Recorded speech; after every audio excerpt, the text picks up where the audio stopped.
Now we're recording. Thanks. Sorry about that. All right. I think that video doesn't need to be on. It doesn't need to be there. Perfect. Good. So what I'm going to do right now is actually we're actually got a head one lecture, and because it took me a little bit less time to cover the multi-layer perceptrons than I had thought. There's a couple topics in there I'll come back to. I'm going to pick up a couple of random topics now that aren't necessarily on the syllabus, but maybe helpful. The first thing I wanted to start out with is just why these things are neural networks. And so I thought I'd show some neural stuff.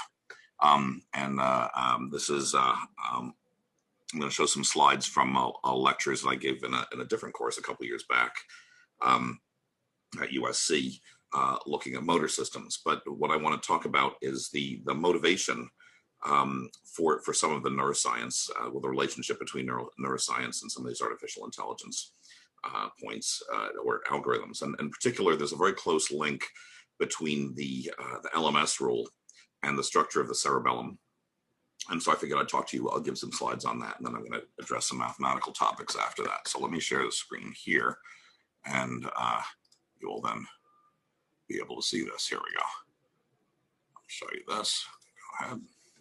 All right, hopefully you guys can see this. Let me know if it fails for some reason. For those of you who don't know, the cerebellum is at the back of your brain, and in about the middle, and it has a very interesting structure. It has these very, very large cells called Purkinje cells, which are shaped. First of all, can you guys see my pointer? If I have up my mouse pointer, is that visible to you guys? Look okay. If it's not, let me know. So I'm pointing at the. So this is the shape of a Purkinje cell, and they're actually flat. They're shaped like a fan, and they're all lined up next to each other. So it has this startling structure of these very flat panel things next to each other, and that has inspired a lot of interest. The other thing that inspires a lot of interest is what happens if your cerebellum fails. I'll show some videos of cerebellums failing. These are two kids who have problems with their cerebellums. It tends to lead to poor coordination, poor balance, and as a result of that, you make essentially physical errors. So there are errors in the accuracy of the girl reaching and the girl walking.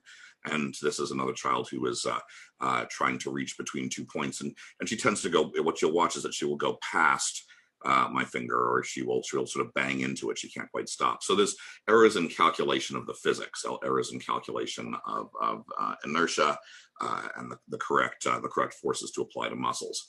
So it's not that you can't do things, that you tend to make errors. And that's the that's the important thing that the cerebellum then shows us about is actually, I'll leave this in full screen. The important thing that the cerebellum shows us then is this role in coordination, but really it's a computational unit.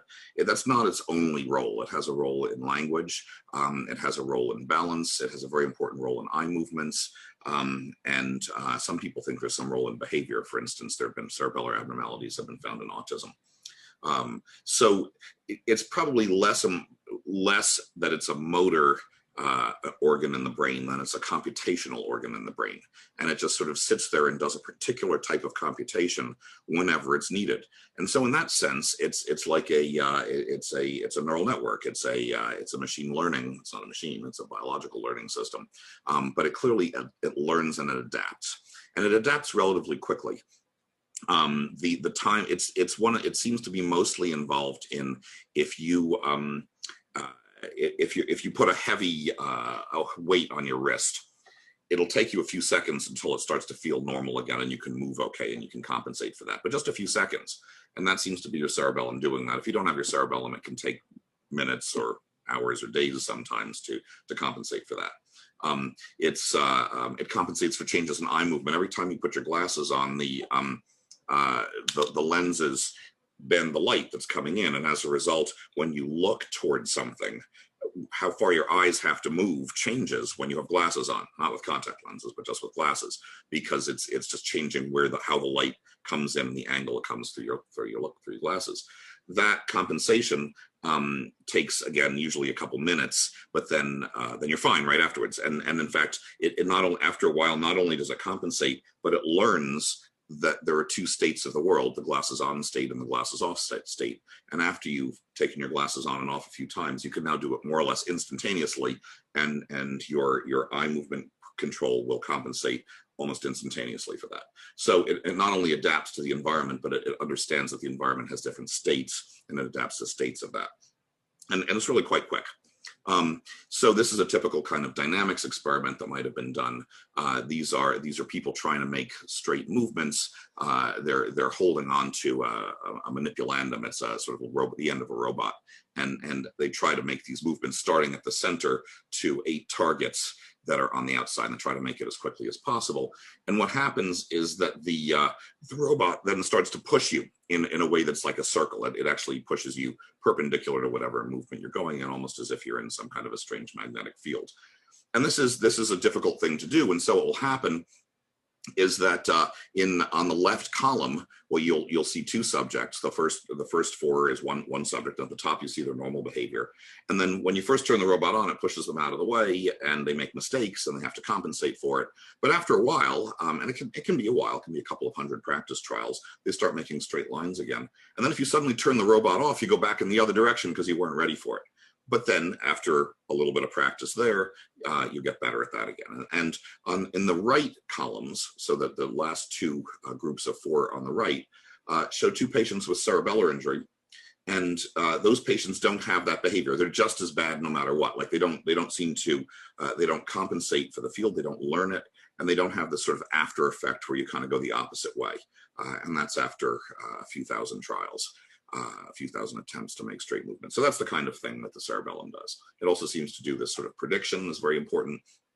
That if you take an object, if I drop it from one hand into another, you notice that my left hand is not moving at all. I can drop this object. You can't see there's the object. It's like a stone. This is, I think Zoom is too smart for its own world. Anyway, so sort of, if I drop in my hand barely moves. But if you were to drop it into my hand would move a lot because I don't understand the timing. And I don't understand the weight of it. So the cerebellum is very important for making these predictions about the time when an object will hit you and what it's going to weigh and how you compensate for that. And again, because I drop the object into my own hand, I can predict it. But if you were to do it, I can't predict it. So that prediction is important. If you take someone with a cerebellar injury, they are just as bad whether they drop it themselves or whether someone else drops it. So it has this role in prediction. So it has roles in many different things, but in the end, it's just a computational unit. And so one of the things is that what it computes depends on what it's hooked up to. And there are different sections of it. There's the part that seems to be involved with computing arm movements. There's the part of it that seems to be have control of your trunk. There's a part that seems to control balance, and there's a part that seems to control vision. So here's a picture from the neuroanatomist Ramon y Cajal, who drew many of these pictures back in the 19th century. He drew, this is a picture of one Purkinje cell in there. Like I was saying, this is flat. It really is flat. This is not a section of Purkinje cell. They really lay out flat. If you looked on end, they would be incredibly thin. And they line up in little sandwiches. And there's a few 100,000 of these. So this is kind of what they look like lined up in sandwiches. And interestingly, not only are they lined up in sandwiches, but there are these parallel fibers that go between them. So you have a bunch of Purkinje cells lined up and you have parallel fibers that are kind of going through them. And so now you can imagine that you have almost like a universal switchboard going on.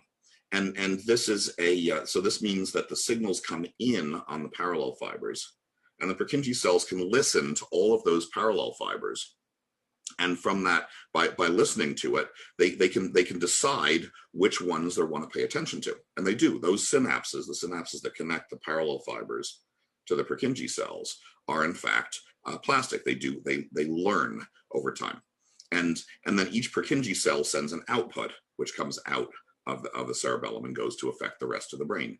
You don't need your cerebellum. You can remove it. In fact, because the cerebellum is prone to tumors, often it is removed along with the brain tumors that affect it. And you will be able to do just fine, but you will learn more slowly. And so it seems to speed things up and it seems to assist the learning of other places. And it's huge. More than half the cells in the brain live in the cerebellum. And also the numbers of cells are strikingly different. The number of those parallel fibers is, I think, about 200 times the number of Purkinje cells, and it's a few hundred or maybe a few thousand times the number of total outputs, and it's also a few thousand times the number of total inputs. So there's a huge what's called expansion coding from the inputs to the cerebellum onto these parallel fibers. And then the parallel fibers are sampled and sent back to the outputs with a compression. So this hopefully should begin to sound familiar to you. So what's happening here is, if you draw pictures of these things, the parallel fibers come in, there's sort of your X. The Purkinje cell is the Y, that is the output. And it has a bunch of weights, which are the synaptic connections between the parallel fibers in each Purkinje cell. And so, the tricky thing is this expansion coding, which is very closely related to what we're talking about both in the LMS chapter and what I was talking about last class in basis functions. The expansion coding provides a set of basis functions, and I'll come back to that in a second. But the point is, the overall structure looks very much like LMS. In fact, there's even there's a training signal, which in the little hand-drawn section on the left, I labeled delta, called the climbing fibers. And the climbing fibers come from a different section called the inferior olive, and what they do is they fire every time there's an error. And so when an error is made in movement, those things fire, and they basically teach that when that happens, you got to learn something different. It's not exactly the LMS rule, but it has a lot of the same structure and certainly is able to implement that. It depends a lot on what actually comes in on the climbing fibers. But the climbing fibers really are climbing. If you look at the sort of the upper right of this, the climbing fiber is the black line coming in, and it really climbs and wraps itself around that Purkinje cell. I mean, the Purkinje cell is completely controlled by this, and it teaches it from the output. It teaches the output what to do. So that's thought to be the teaching signal. Whereas the parallel fibers, which are going sort of left-right, are the inputs, and then ultimately the Purkinje cell outputs come out from this. So this has this very close structure to the kind of a single layer network structure that we've seen before. It led to one of the earliest versions of a neural net, which was the Marr-Albus model, which is not actively discussed in the book, but is a basis function network. And this was the David Marr, who's known for many things, including a very interesting book on biological vision processes. He unfortunately died, I believe, of leukemia before he could complete much of his work, but was a real visionary in this area. But before he was working on that, on the models of vision, he had worked very closely with, worked very closely on models of cerebellum. Albus and Marr didn't actually work together. They independently discovered very similar versions of the same model. And in this case, you have the inputs, which are here listed as mossy fiber inputs. And then there's this recoder, the granule cell recoder. The granule cells are the origin of the parallel fibers. So now you have a number of inputs. And if you look at the numbers here, there's 200 million inputs coming on the mossy fibers, but there's 40 billion granule cells, right? So there's basically that's about a 200 to 1 recoding, right, of the into these granule cells, which you'll see function like basis functions. And then those are sampled, the outputs can see these granule cells, and they form weights with them in the form of synapses. And there's 15 million Purkinje cells, which are the outputs. And in fact, it's even the Purkinje cells go to a different part of the cerebellum, which recodes into a much smaller number. It's about 6 to 8 million, which is the total number of fibers coming out of the part of the cerebellum that controls most of your body. So this was a structure of the Marr-Albus model, which basically is very similar to the perceptron model. The difference here is that this model has this recoder, which is called expansion coding. And this idea that you expand from the 200 million mossy fibers to the 40 billion granule cells. And the question is, what could that be useful for? overall, the structure was called the cerebellar model articular controller because they were using it to do robots. And this does work for robots, and it does learn, and it learns very fast. So you have the input, you have your expansion recoding, you have a set of adjustable weights, have output, and then you have a training signal that comes back from something that looks like the climbing fibers.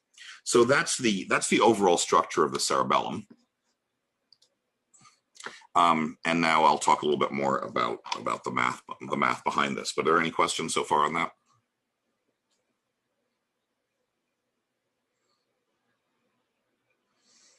Okay. I'm going to share my screen over here. Okay, get up to here.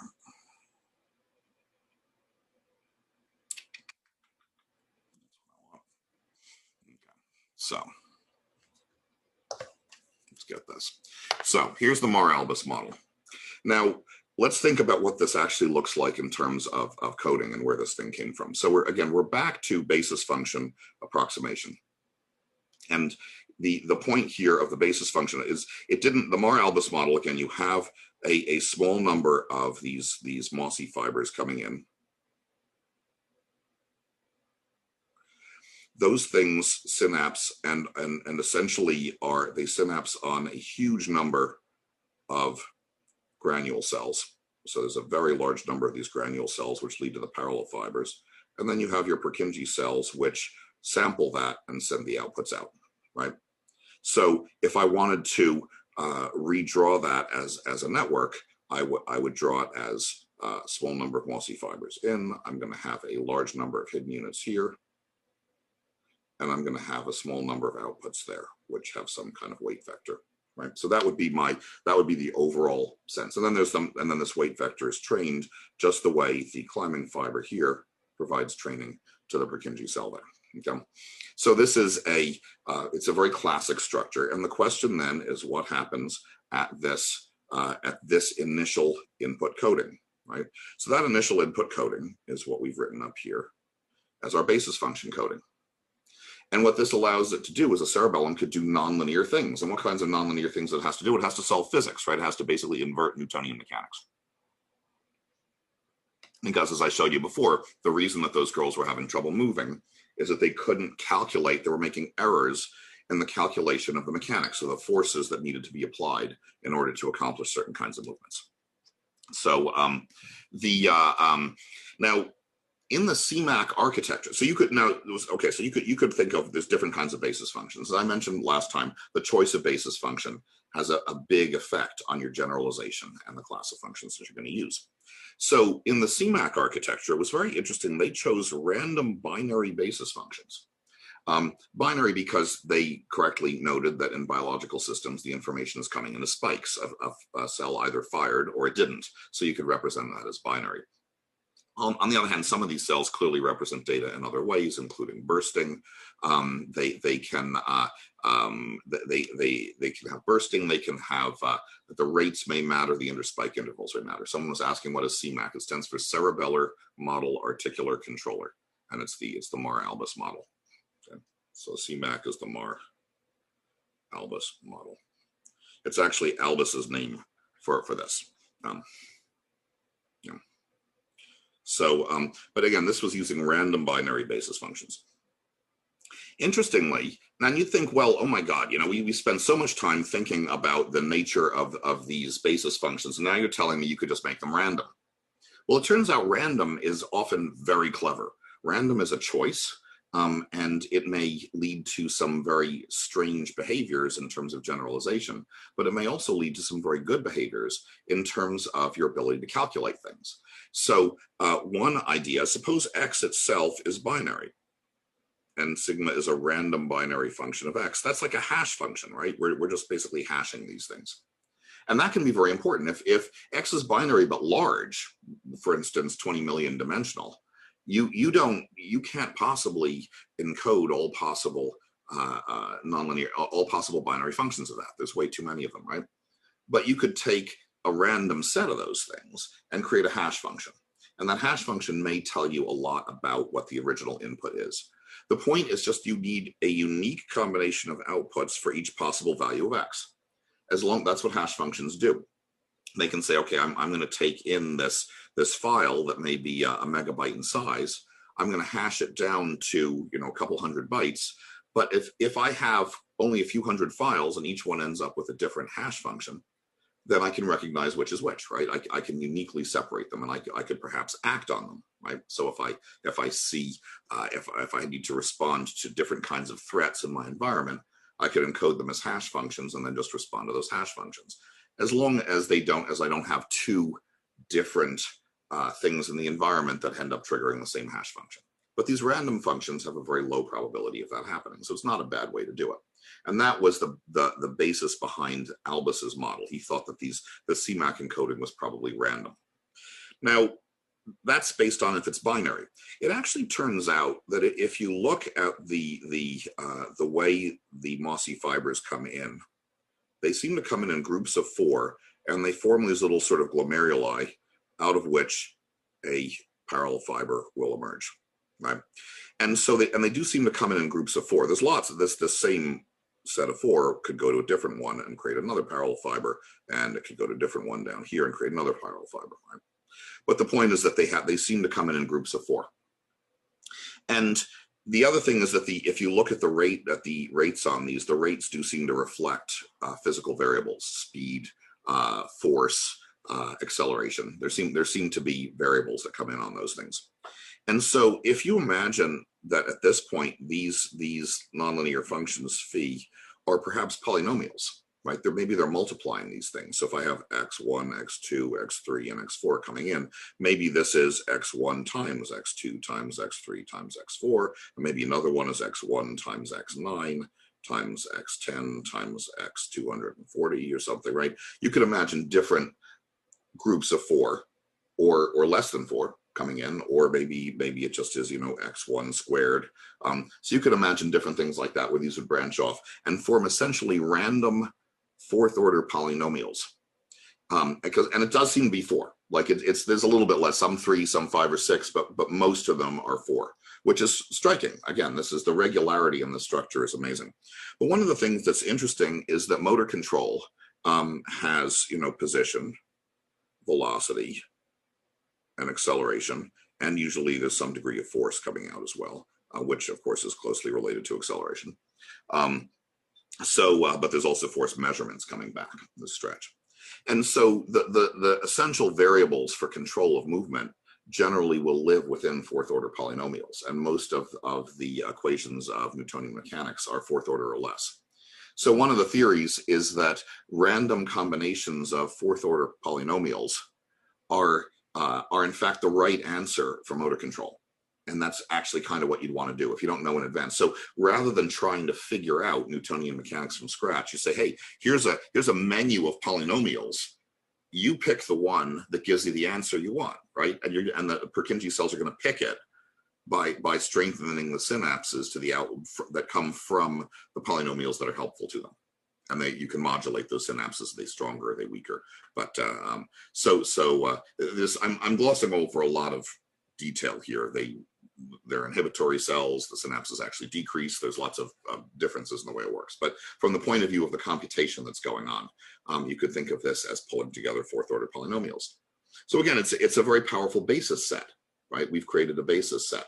Now, it's not like the radial basis set. Remember I said that when we do the radial basis functions, we can place them at the location of data points, or you can move them using some kind of backpropagation concept, or you could try to move them around based on the statistics of the input, right? So that's what can happen with radial basis functions. In this case, it looks as if these things move which monomials, which groups of 4 are picked, sort of move with the statistics. So it looks as if you see inputs that tend to correlate, it tends to throw little monomials, 4th order monomials at those. So there's a lot of choice that goes on here at these synapses here are very plastic. And those synapses there will allow you to choose which of the inputs. So it looks as if it's a true 2-layer network. And the first layer does train, although probably more slowly. Again, you can imagine there'll be lots of combinations of 4 that never happen, right? Those 4 inputs never happen at the same time. Well, you don't want to use that because that's a waste. That's a waste of a granule cell. So basically the granule cells are going to encode things that they actually see. So that's a little bit like using k-means or something to move the basis functions, your radial basis functions around, except these just aren't radial, right? They look like polynomials. Again, this is all approximate, it's all theory, but I just want to show this relationship. Okay. You do have to worry about, again, so that's sort of covering the examples. You want to make sure that everything that's important to you, you have enough of these fourth order polynomials that you sort of, that they cover the space of polynomials you might want to have, right? If large sections of your cerebellum are damaged, maybe you're not covering that space anymore. Or if you just are missing some area that's not going to work, right? So you have to make sure that you have the polynomials that actually represent enough of the a basis, an adequate basis for the set of movements or the set of the set of controls that you're going to need to accomplish. Yeah. So good. You also want, one of the things that seems to be useful is this concept of sparseness. There's a lot of argument about whether or not there really is sparseness in the cerebellum. If you look at these fibers, these sort of parallel fibers coming out, and you say how many of them are firing at any given time, it's actually very few of them. So the idea there is that there may be some kind of sparse encoding where you may choose your hidden layer in such a way that only a few hidden layer elements are active at any given time. The reason it's controversial is because, these things are firing spikes, right? So whether you think these things fired all at the same time or not depends on what time window you looked at, right? So if you look in a wide time window here, you will see, oh my God, they're all firing at the same time. But if you look in a narrow time window, you'll see only one fired. So there's a lot of argument about what exactly this means and what the time scales are. But it's certainly not that they're all firing all the time. And that's probably energetically helpful. I mean, this is half the cells in your brain. If these guys were all firing at once, the back of your head would heat up, right? So there's probably some value to that. But people have proposed that there may be computational value to that as well. They've proposed that you can look at this concept of sparseness, use something called the L0 norm.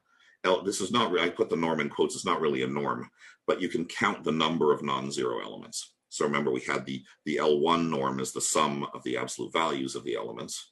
The L2 norm is the sum of the squares of the absolute values. The L infinity norm is the maximum absolute value. And so the L0 norm is just how many of them are non-zero. And again, it's not a norm because it doesn't satisfy the triangle inequality. But it's still a useful measure of something. And one of the areas of this is important is something called compressed sensing, which I think Haken actually may talk about later on in the book, but I wanted to go through this a little bit. And one of the reasons I want to go through compressed sensing is because this has nothing whatsoever to do with machine learning or artificial intelligence, but except that it's an example of the use of random basis sets.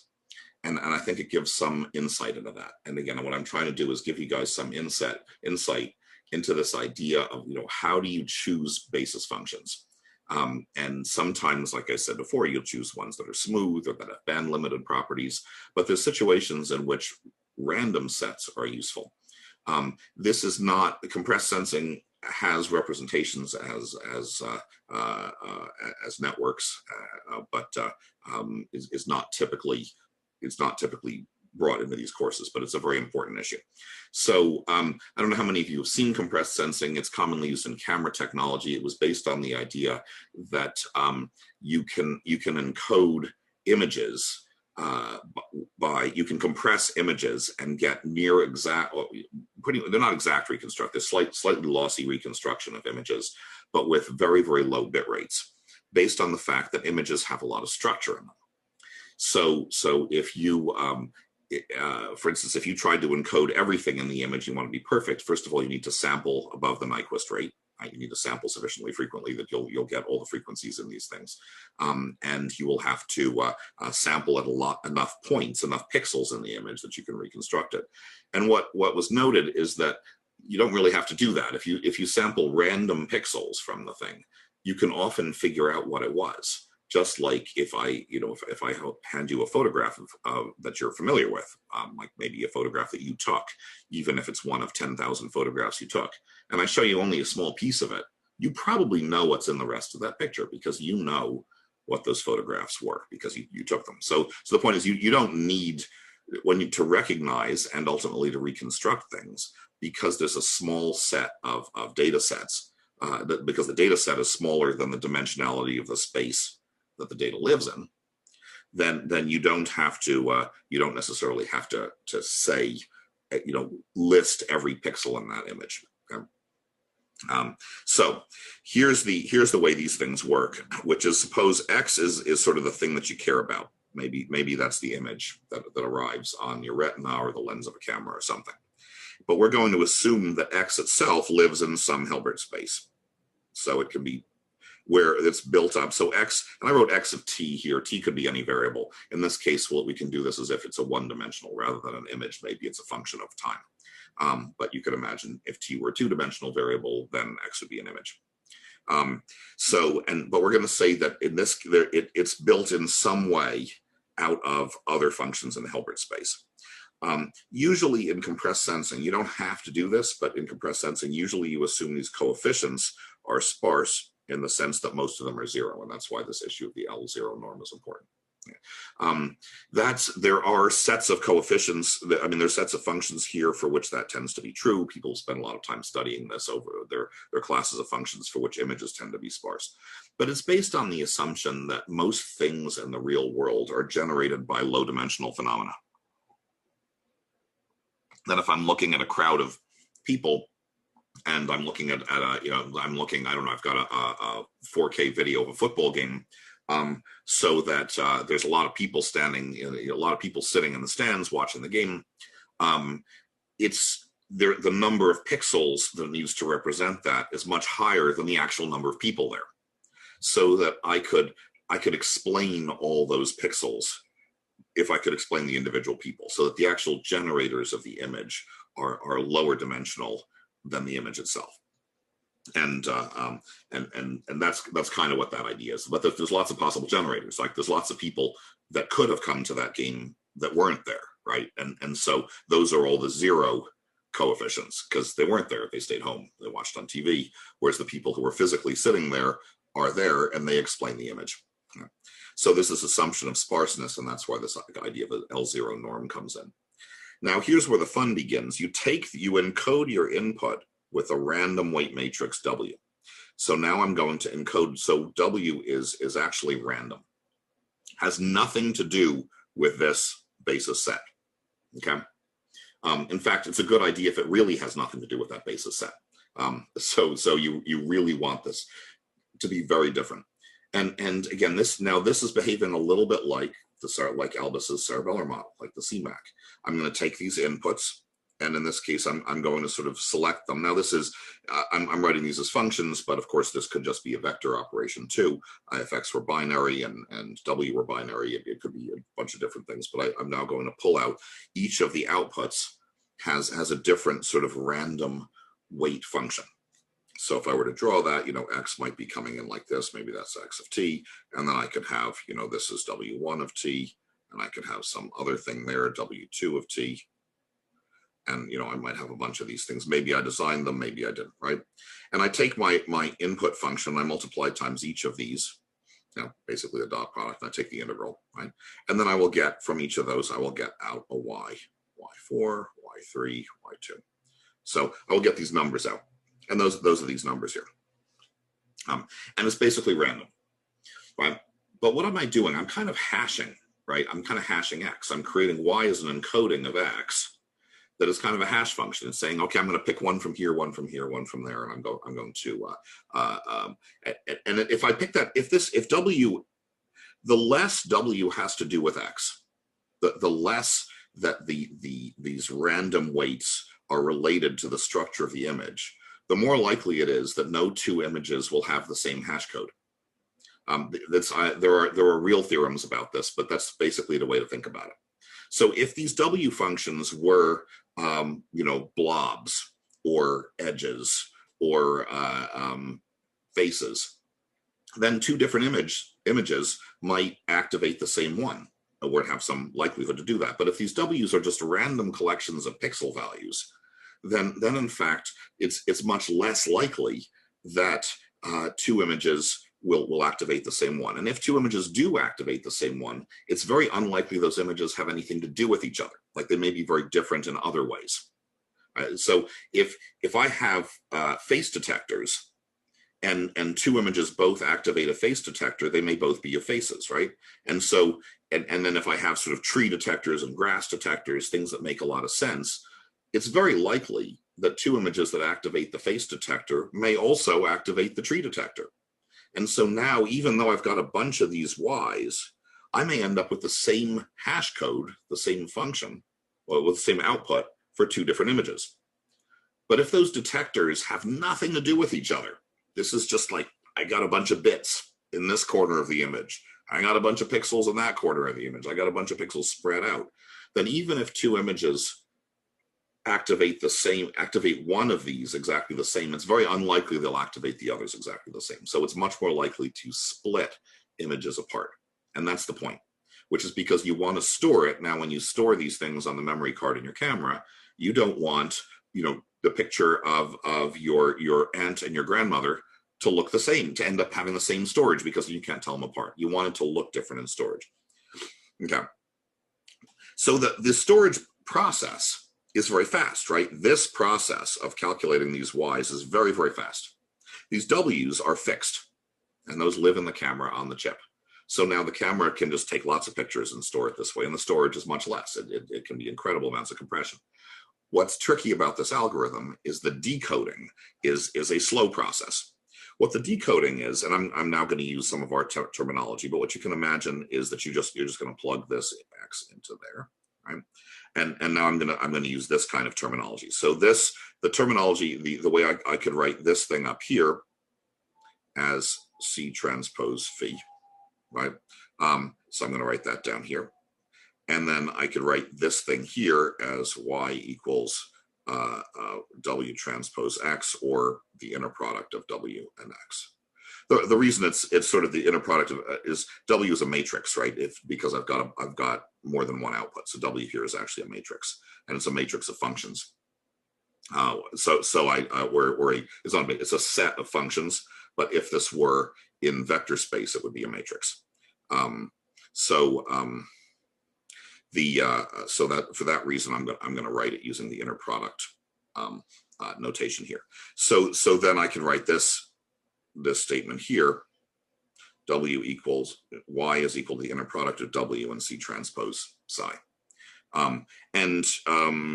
Through a variety of definitions of what's actually going on with the inner product, I can take the C outside of this one. C is just a vector of coefficients. It turns out W psi, this is actually a matrix. Because what that matrix basically looks like, the elements of that matrix looks like the integral of Wi psi j dt, right? So each element of that matrix kind of looks like this. Yeah. So now, and the reason I'm writing it this way, and again, this is a simplification when it's the linear case, is what you try to do in compressed sensing is you try to invert this. I have an image which has been coded as Y, and I want to find the most likely set of coefficients that could have led to that.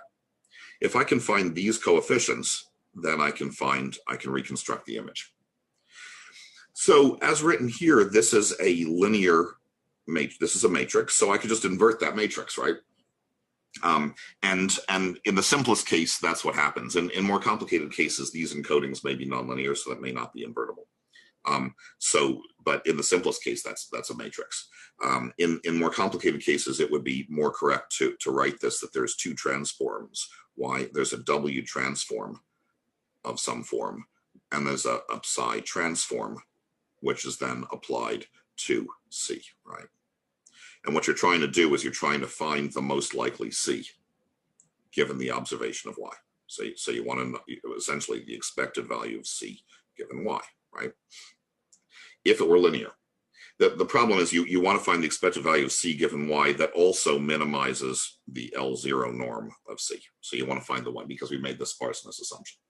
Doing this is non-trivial, but there are optimization methods that do this. And you can search. You can also use networks for this, right? I mean, you can imagine I could build a network. What I'm trying to do is take Y as an input and C as an output. So I could do a network that estimates C from Y, and I could train it on lots of examples. So you could do this using a network as well. If it's linear, that network can be a linear network. If it's not, you could use a nonlinear network. And again, as with many of these things, the structure of the network is going to be one that's going to favor having sparse outputs. And we haven't talked about how we'll do that yet. We'll come to that when we look at regularization. And that's the point, is you can solve this depending on whether this is linear or not. You can use LMS, matrix pseudo inverse. There's other nonlinear techniques that could be used for this. So again, why was I telling you about this? This is not exactly in the structure of networks, but what I'm trying to impress upon you is the value of these random encodings. Random encodings can be tremendously powerful. And where this is going to come in more is when we start to look at unsupervised algorithms and the autoencoder. I'm going to come back to this. And this is why I call this compressed sensing part 1. I'm going to come back to this. But I think there's a lot of insights from this particular application area. Okay. And I said the initial encoding is random. The more random, the better. Questions so far? Always ask questions afterwards too. But. All right. Again, I told you what I'm basically going to do at this point is I'm just picking up a few topics from the last few chapters that I wasn't able to cover in detail. So I'm going through them. They're partially related to each other,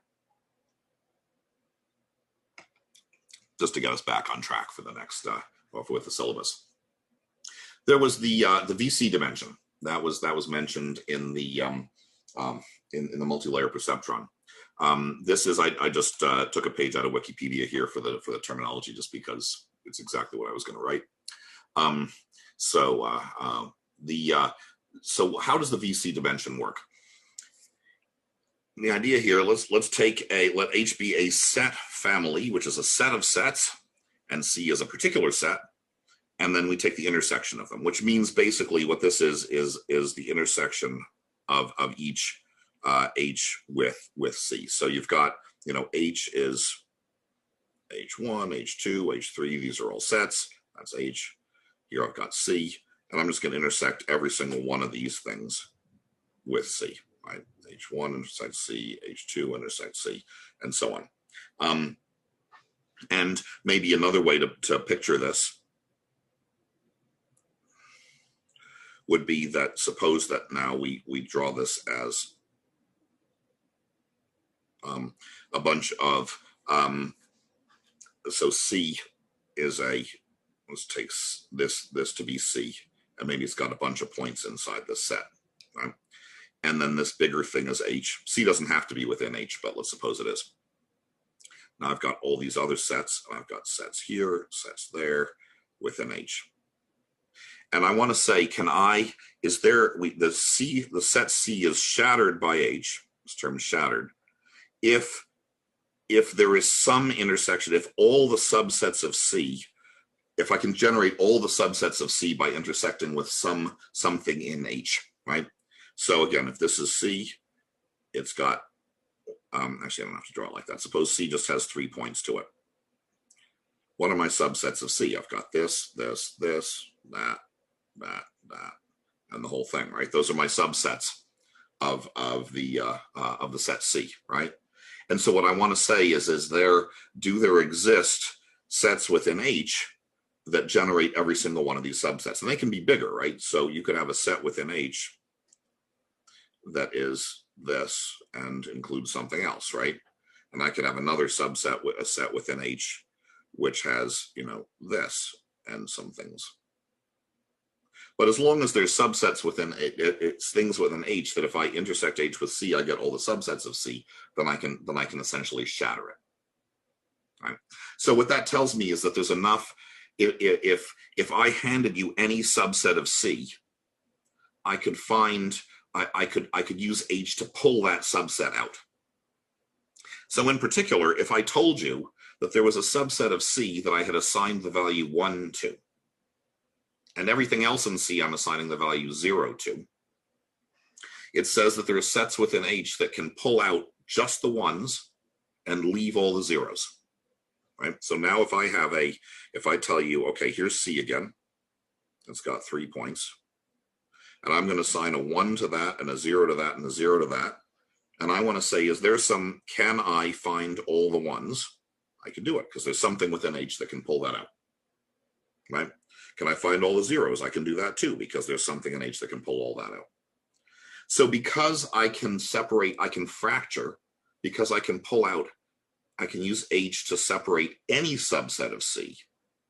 It means that any way in which I assign 1s and 0s to the elements of C, I can always separate those using some subset of H. Yeah. So this is when we were doing the perceptrons, what you want to think about is they were using these separating lines, right, as perceptrons. So if I have a bunch of points, let's do a logic problem. Okay, so we're going to do the let's just suppose we're doing the OR. Okay, this is x1, x2, and I've got 4 possible values for x1 and x2, and I want to assign for the OR. I'm going to assign 1, 1, 1, and 0. Right. So the point is, in order to do that, I need to find a subset of H that, when intersected with C, does this, and maybe a different one that does that, right? And now I can, and once I do that, and that says H, and H is basically that's my computational unit, right? H is the set of all functions I can do. So I can say I have a set of functions. So now we're talking about H is a set of sets, right? But basically it's the same thing as a set of functions. Because I could just say, let me create a function. I'm going to say f sub I is equal to 1 if, let's say f sub I of x, if x is in H sub I, and 0 if x is not in H sub I, right? So this converts sets H into numbers, into binary numbers, right? So, and I can say the set of f sub I, which is equivalent to the set of H sub I, right, has the same size. And so the set of f sub I is the set of all functions, of all binary functions that I can calculate on this input. Right, those are all the ways in which I can do binary functions of the input. And so the point is, do I have enough of those that I can calculate any possible binary function on the actual input that I have?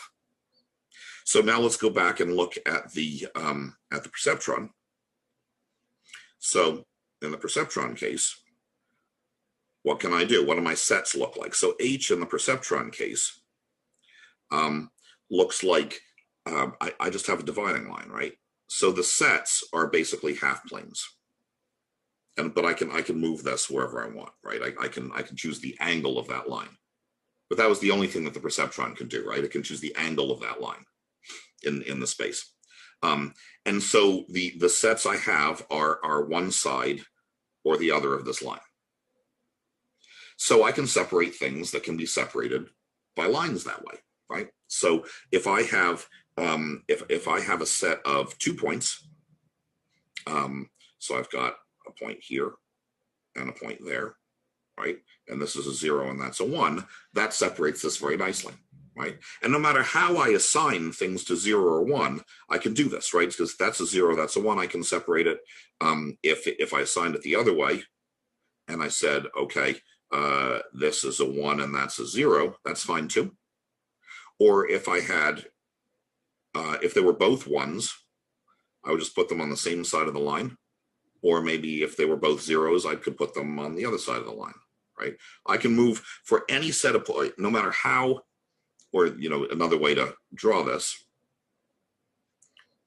is, suppose I have 2 points, no matter how I assign them. If I assign it 0, 0, then I can put my line like that, right?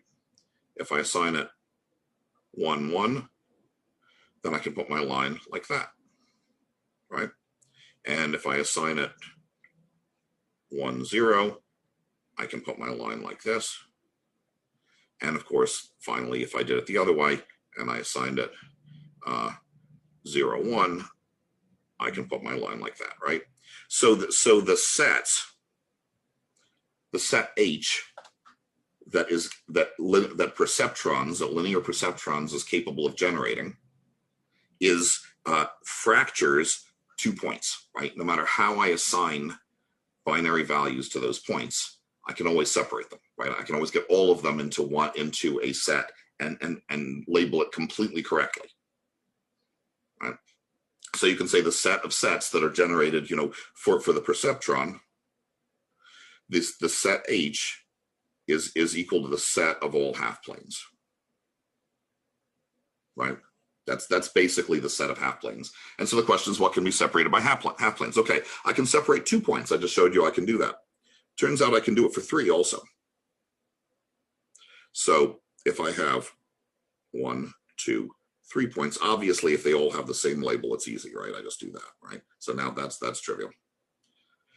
But if one of these were a 0, it's also fine because I can do that, right? If any one of them is a 0. And of course, if all are 1s, it's easy. If all are 0s, it's easy. And if 2 is in one category and 1 is in another category, it's also easy because I can always find a line between them, as long as they're not the only bad case is if they're exactly lined up like this, 1, 0, 1. So there's sort of a pathological case there, but if these are exactly collinear. But as long as they're not exactly collinear, then we can do that. But what happens when we get to 4? So now I got 1, 2, 3, 4. Well, this is what we did in the homework, right? So that we did the XOR problem, which looks like this. Now you can't, right? Because there's no half plane. No matter what you do, you're not going to be able to find a half plane that separates this. If these two are on one side of the half plane, no matter what they are, as long as they're on one side of the half plane, you're going to split. These two have to be on opposite sides of the half plane, right? So no matter what you do, you're gonna have one of these things, in this case, this one, that's incorrect.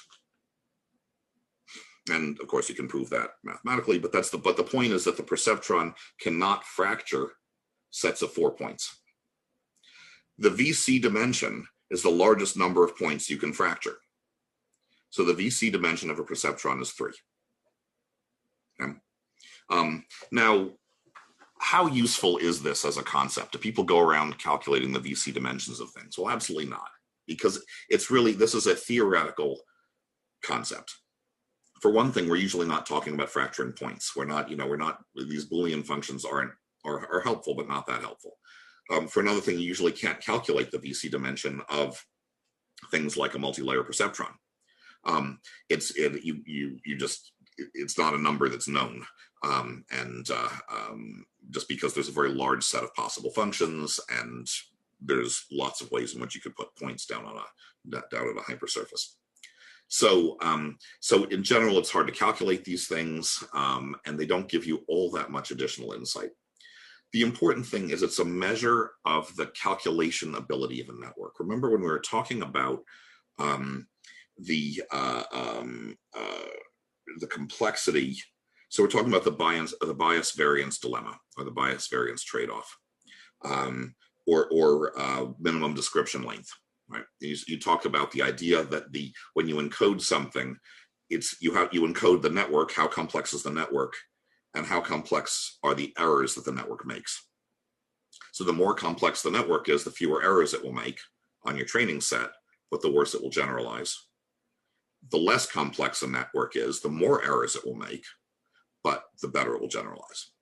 Right? So that's where the bias variance. So this is related to that, because this is a measure of the complexity of the network, because the number of the number of free parameters in a network is not a very good measure of how complex of the complexity of the functions that network can approximate. It's and just as with lots of situations, so for instance, a radial basis function network has a large number of parameters in it, because it's fixed, right? You have all the parameters are these output parameters. So if that's the output, that's the input. All the parameters that are tunable are here, right? So it has a large number of parameters that can be tuned. But because you can't tune these inputs, it has less approximation power than a backprop network where perhaps you could tune these inputs. So you're pretty sure that the VC dimension of a radial basis function network is less than the VC dimension of a fully connected backprop network with the same number of hidden units. We just don't know what either of those numbers is, but you can be pretty sure that one is less than the other. But the important thing here is the insight that it's not about the size of the number of hidden units, it's about how flexible is that network. The converse to that is networks with very high VC dimension take a long time to learn because there's many more functions that they can represent. And so you got to pick the right function, and that takes more data. So the higher the VC dimension, the slower the learning, but the more likely you are to be able to find something that solves your problem. And the more likely you are to overfit. So there are, again, it's related to this idea. It's a measure of network complexity that is a mathematical measure that applies to anything. VC dimension applies to many different things. There's no good sense of VC. It's very hard to generalize VC dimension to continuous outputs. And the error metric here is not the L2 mean squared error metric, so it doesn't necessarily apply as well as we'd like in other domains. But I think the insight is useful. I did want to explain that also because it's in the book. Okay, another thing that was in the book that we didn't talk about is convolutional networks. These things are very important. These convolutional networks are used extensively in image processing and are not proven to work. And it's a completely ad hoc structure that it has some interesting features to it. It is a layered system where you have, and it is based on, roughly based on biological image processing. So what you have is you have your input, and maybe now you're going to have feature maps, and maybe what you could have is you could have little, suppose these are little horizontal bar detectors, and this feature map here takes those horizontal bar detectors. Each one of these things maps to one of those, right? So these are little bar detectors, but you could also have little vertical bar detectors here, which could map onto a different feature map. And you could have diagonal ones here, which map onto a different one too, right? So you get different features of the input, and each one of these is a map, right? These are all the horizontal bar detectors. Back there is all the vertical bar detectors. The next one is all the diagonal bar detectors. And so you can imagine just very much the way the visual system does this, which is you have these different features, but these features are sort of plastered over the entire image. And then what you do is you take those feature maps, you basically subsample, you take groups of them and you average. And you take that average and that becomes a point there. And then you do it again. Now, okay, now we're going to look at some funky features here. I'm going to have, I don't know, little triangle detectors or L detectors or something in here. And those are going to give me more feature maps. And I'm going to subsample again. And at the last stage, I just have, good old fashioned LMS rule, and I try to learn whatever it is I'm learning. The idea behind this is very similar to the way the visual system is assumed to work, which is that you break things in these little features, and as you go higher and higher, a feature map here responds to a much larger area here, and it's looking at sort of a combination of features. A vertical bar here, followed by a horizontal bar there, followed by a diagonal bar there. So you can imagine that up in these higher layers, those features could be like eyes and ears and trees, right? These features could be more complicated things. And that's why there's more of them. But they get smaller because you perhaps don't need to know it at the same resolution. You don't need to know if there's an ear at every point in your image. It's like, is there an ear near here somewhere, right? So that's the idea. Is that you have these sequential feature detectors followed by subsampling. And the number of layers is pretty arbitrary, and people just try it and make it work. They're called convolutional because what happens is when you're creating these feature detectors at the beginning, if one of these feature detectors is let me say that T, I'm going to call T1, T2, right? So maybe this is the T1 dimension. Oops, stop that, please. This might be the T1 dimension, and this might be the T2 dimension, right? I'm using T for time because, of course, this could apply just as easily to one-dimensional signals as it can to two-dimensional images. So let's say this is a two-dimensional thing. And so what we're doing, so each of these detectors looks like I've got a set of weights of T1, T2, multiplied by my image, T1, T2, DT1, DT2, right? And then, again, for simplicity, typically you'll just write that as weights of t, image of t dt, remembering that t is a two-dimensional. Right? So this is sort of standard image processing stuff. And then you have different weights, right? There's weights 1 might be the features that come out in 1, and this is, but well, and now the way I've written the weights here, that might be the weights for a single detector at a single position. But I now want the same one slid all over the place, right? So two ways to think about. One way of thinking about that is I'm going to do this as a convolution, hence the name. So if I were to do a convolution with that, what would happen is I would, supposed to be an integral there, I would do weight of t, integrate t minus tau x of t dt. And then that would become the value of y at tau, right? So this now, it says I'm going to slide these weights around, or another way to think of it is w sub tau of t, right? So tau sort of indexes the w, just like if I had w1, w2, w3, and I put each of these, this is w1, w2, w3. So instead of indexing them with integers, I'm basically going to index them with this continuous value tau, and then I'm going to let tau, and the way tau does that is it slides the weights along, right? So it sort of moves the 0 point of this w, which now behaves like something which we call a receptive field. That's borrowed from the biological, from the biology when we look at image processing. That was Hubel and Wiesel's term for this. So we look at the receptive field, and that comes from the idea that if you record from a cell, you say what areas when I shine a light on various parts of the image, where when I shine that light does that cell start firing, and then we find these sort of receptive fields. If I shine the light in this area, that will fire. When I shine it somewhere else, it doesn't. So I get these receptive fields. But the point is I have a bunch of cells that I can slide the receptive fields along, and that's why this makes a convolution. From the point of view of a network, however, one way to think about this, let's look at what this looks like in a network structure. And now let's just do it sort of one-dimensional. This is x of t. We're just, and actually as I've written here, we'll just call that x. That's x. And up here, I'm going to have y, which I've written to be the same size. And perhaps this responds to those three. And I'm going to do a convolution, right? So this one just responds to, oh, sorry, I'm getting it wrong already. This one responds to those three, and this one responds to those three. And these weights are the same, right? This is, 1, 2, 3, 1, 2, 3, 1, 2, 3, right? So in a convolutional network, the key is all of these ones are the same, all the twos are the same, and all the threes are the same. So it's a constraint on the weights, right?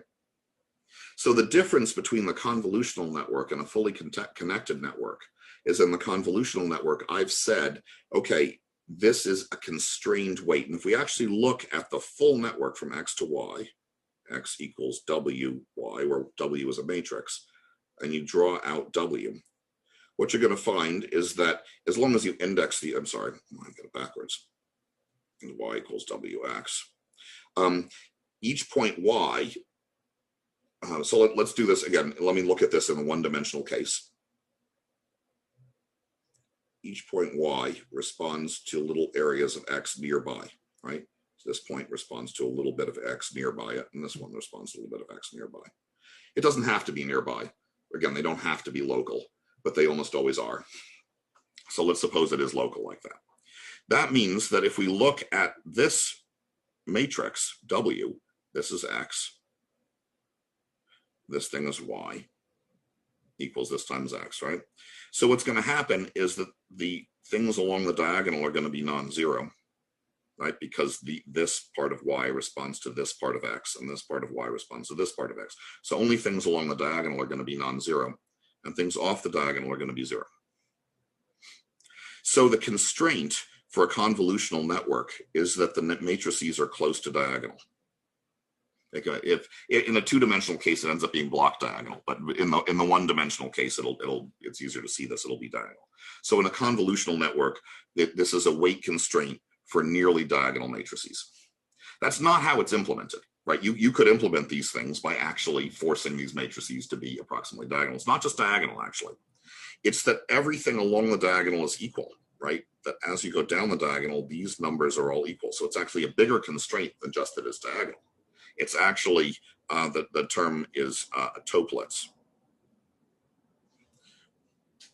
Toeplitz matrices implement convolution. Okay, so convolution and Toeplitz matrices are the same thing, right? And the reason that to see that is if I look at convolution as a sum, if I take the sum of W I minus J times X J, the sum over J of that, and I call that thing YI, right? Then what you notice, and now you try to write that as a matrix, Y equals some matrix times X, you'll notice that the matrix values depend only on the difference between I and J. So when that difference, when I equals J, for instance, along the diagonal, it's the same value of W. When I is equal to J plus 1, it's the same value of W. When I is equal to, when I is equal to J minus 1, it's the same value of W. So Toeplitz matrices implement the vector equivalent of convolution. Yeah. So, and that's going to be the same thing here because the weights are basically doing that. Right, the weights are implementing this, and that's the network, the way the network is going to do it. Again, I'm putting this in there. Just how do you do the math? How do you relate the math that we've learned to these ideas of what do these networks do? Now, how do you actually do this? Is that when you learn, you're going to have, suppose you're doing backprop, and you're going to get some delta here, right? Delta 1, delta 2, delta 3, right? And how do you train this first weight? Well, you actually have 3. It's the same weight, right? So it's like you batch train it. You've got these 3 deltas, and you've got these 3 values of X, and you just batch train on that, right? You say, okay, that's fine. It's just 3 examples for the same weight, right? So that's, it's actually not, the actual implementation of this using something like LMS or backprop is actually very easy and can be very quick. And so you just sort of bundle these things together. And in fact, you don't represent all the weights. You don't represent these as 3 different weights. You represent them as a single weight. But you realize that the number of weights is now much less than the number of inputs and outputs, right? I might only have 100 weights, but I could have 1 million inputs in my input image and 1 million inputs in the output image, but only like 100 weights, right? And that's good because that means I get 10,000 examples for every weight just from a single image. So it's not, so you can just train it that way, and what you recognize, and the way you're implementing this Toeplitz constraint is simply by the fact that you're forcing the same weight. You're saying there's only one delta W. In fact, there's only one W for all of these positions every time for every offset. And when people implement these things on GPUs, GPUs love this, right? GPUs are very good at calculating these sort of offsets and say, okay, if this is my pixel, what do I do with the pixel over there? So these local operations are quite good, right? So these things can be done very, very quickly on standard parallel processing hardware. Okay. Okay. That was convolutional networks. The last thing I wanted to talk about is polynomial networks, which is something that me and Rich Sutton did many years ago. And again, I wanted to talk about this just because I think it gives a little bit of insight. Also, they're very useful. They actually learn really well. It's a very useful kind of network. When you do the LMS rule, at some point, we say the LMS has converged when the expected value of the weight change is 0, right? And that weight change looks like, you know, the LMS rule is delta W equals gamma delta X, right? So, so what happens is that it's when this is equal to 0. And that means it's converged, right? But just because the expected value is 0 doesn't mean the variance of that is 0, right? It may still be bouncing around all over the place, particularly if gamma is not 0. So if gamma is not 0, typically rather than letting gamma go to 0 as 1 over t, we actually just pick a small number, right? So this is actually going to keep bouncing around. The average value is sticking at 0, but it's bouncing because you're just getting lots of examples, particularly if you don't batch train, right? If you're not batch training, okay, one sample moves you to the left, one sample moves you to the right, you kind of bounce back and forth. But the question is, what if you could reduce that variance, right? Because that variance could also represent errors. That could be unmodeled dynamics. Those could be things that you didn't measure. Those could be ways in which your network wasn't able to solve the problem, right? So one cause of variance might be that I might be trying to approximate a function that looks like this, but I only can do a straight line because I'm doing a linear algorithm. So every time I get samples here, I try to push it down. Every time I get samples here, I try to push it up. I have the best fit line. But what if I could actually modify it? I could find these errors and fix the errors in those places by adding a term, right? And not to the output. Maybe I could change the weight. So when it was here, I could make the line go down a little bit, and as here, I could make the line go up a little bit, right? So let's look at what the weight variance is, right? If we could look at the variance here, delta W squared is non-zero at all, right? That's the expected value of delta squared x squared. And what this says is there's a correlation between power in the error and power in the input, right? That the error has power, whether it's plus or minus, I don't know, it doesn't correlate with the input. But there is error when the input when the input has some power to it. Right? And that means that there's an opportunity to fix that error. How could you do that? Well, what would happen if you said it's the delta W itself that's bouncing around? What happens if we learn it? We learn the delta W and try to cancel it out, right? Let's just learn what the bouncing is, or what the bouncing should be, in order to reduce the error. Okay, so let's suppose now we take this algorithm. So now instead of looking at the delta, we look at delta W as if it's an error, right? The weight bouncing we treat as if it's an error, and we try to learn some weights that will reduce the weight bouncing. And what we're going to do is we're going to take W, and we're going to add to it this extra term, which is just a linear term that's going to say, okay, V is the weights based on X. I'm going to learn, here's delta W at the top, here's X, and I just want to learn weights V that predict the bouncing of the error from X, right? Okay, so I can do that. And when I do that, now I'm going to add, so now I'm just going to use the LMS rule to do it, right? I use the LMS rule. This is what I'm going to do to the weights. I'm going to add my little correction term there. And if I plug that into the output, I'm going to see that the final value of the network looks like W transpose X plus X transpose VX, right? I'm just plugging in that into W equals, Y equals W transpose X, right? So I just take the new version of this, plug it into that, and I get that. So now when I've done that, but what happens now? I now have a new term here. So there's a new term that's come in, which is this. And that's a squared term, right? That's a second order term in X. Okay, so now I've got a second order polynomial, right? My network output looks like a second order polynomial, but I have a learning rule that got that. Well, but maybe V bounces around. How do I know that the expected value of delta V equals 0 at convergence, but what about the expected value of delta V squared? Well, I can do it again, right? I can keep going down. So now you keep going down, and I now learn delta U based on delta V as the error. I go down, and now when I plug back in, I see that Y is now a third order polynomial, right? Here's my third order term, here's my second order term. And so the way to think about it is you build these subnets which modify the weights. So the weights themselves become functions of the input. I'm not adding this to the output. I'm not doing that. I'm adding it I'm using it to actually change the weights. And if you do that over time, what you find is that you will generate these polynomials, right? So here, this is just an example. In this case, this is ax plus by, but here I get x times x plus by plus cy plus dz. So now I've got a second order polynomial. I got an x squared term and I got an xy term in there. And you can build these polynomials over time. Even more interestingly, you could do this over basis functions, and you could build polynomials over basis functions, right? And those polynomials over basis functions can include, now it's not just polynomials, these can be sines and cosines, these could be radial basis functions. For instance, what does it look like if I have radial basis functions in one dimension? So suppose I have two dimensions like this. So one way to think about this is if x is a one-dimensional input, x is just a one-dimensional input. Now I'm just building up polynomials over that, right? And I'm building up a polynomial over that thing. and I can build more polynomials here. So I can build polynomials over x, right?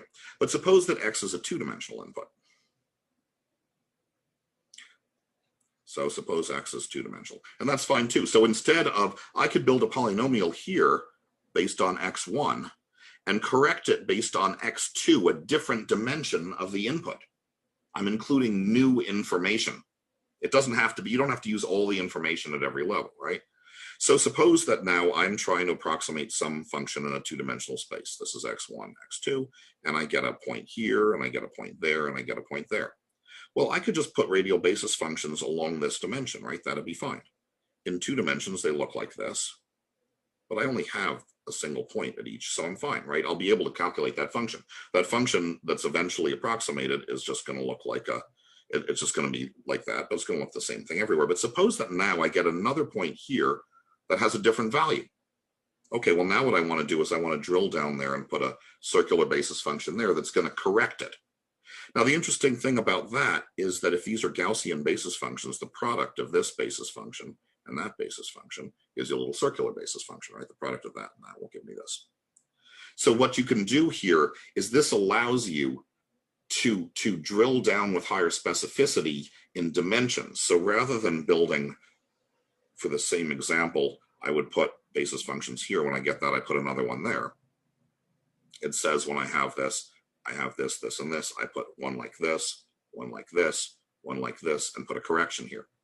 And the example I use for that is, suppose that your goal in life is to detect your grandmother. You're trying to create a grandmother detector network. And if your grandmother is the only person you've ever seen with white hair, it's very easy. All you need to do is detect white hair, right? That basis function will successfully detect your grandmother. The next time now you see somebody else who has white hair. Okay, that's not going to work. So now I need to detect, okay, my grandmother has glasses. Okay, I'm going to use that feature. So you keep adding features, but only when you need them to correct errors. And the whole thing ends up being trained with LMS so that there's a unique solution to it. Anyway, the reason I'm pointing this out is not because you guys necessarily need to know this algorithm, but to recognize what's actually happening. I want you to think about when convergence happens and when you actually end up with the expected value equal to 0, there's still error there. And what are the sources of those errors? One could be noise, but one could be that you haven't included dimensions that you need. One could be that the network doesn't have adequate power in its structure to do this, right? It could be that essentially the VC dimension isn't high enough. So you could incrementally build a bigger network that has higher VC dimension or higher power, but you want to build just enough additional network that you can reduce the errors where you need to reduce them. And this issue here about the grandmother detectors, I think, is very important to remember, because there's, no matter what dimension you are in with your radial basis functions, there is some dimension above it that you haven't measured, right? There's always more data in the universe. And so you may need ways of incorporating not just another sample from X, but you may need to incorporate Z. There may be a whole other variable out there, and you may want to be able to think about how to incorporate that as well. So this network structure makes that reasonably explicit. I'm going to stop there because we're a little bit over time, but again, this is these are things that are only sort of vaguely in the book, but I think hopefully may give some insight. And then starting next on Monday, we'll be back on where the syllabus is, and I will, as usual, hang out for a bit and answer questions. Let's see if I can get out of this. Hi, Professor. In this last slide, how do we know that the expected value of delta W square, when do we know that it is now equal to 0? Let me go back. I'll pull this up again.